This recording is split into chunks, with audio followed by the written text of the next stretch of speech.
Hey guys, Sanbona. So I'm watching the recent episode of Emzini here, and for a moment there, becabanga ukuthi uDudu uzodideka mhlawumbe instead of saying Zakhele avela athi Panyaza. But even though engasho ukuthi Panyaza, into ebalekile ukuthi uPanyaza came and everyone Emzini was shaken, which is why I want to talk about this and more here on this video. But before starting with the video, I would like to request you guys to like it and if you subscribe to this channel.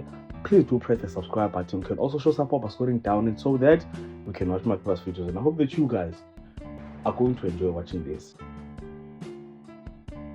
Yo, it has been a very long week because we all knew this moment was going to come, only for it ukuthi ngenzeke lutho at the end. Lo bengicabanga ukuthi mina uzofika uPanyaza lapha sibone reaction kaZakhele, sibone reaction nawo wonke umuntu, but then ilento lena besiyazi uPanyaza just said duduzile and then the show ended, and I got so pissed because mina bengifuna like afike lapha shake izinto phele kanjalo ngomshado same time, angazi why.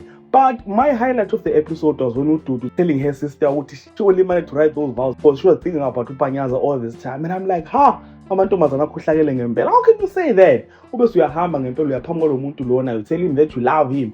Wazi kahle that is a lie. Unomuntu wakho umlindile ulinde ukuthi aphume ejele. In fact, being Dudu at this point is very tricky. Imagine now, umela khetha ukuthi ukhetha imali which is uZakhele, ukhetha uthando which is uPanyaza, ongenalutho for that matter. I wonder who is she going to choose. So guys, comment in the comment section. What did you think about the recent episode of Emzini? And if you enjoyed content here on this video, please do like it, subscribe to the channel if you're subscribed, and share the video on your Facebook, your Twitter, Instagram, if you're not TikTok. And all of that being said, this is the end.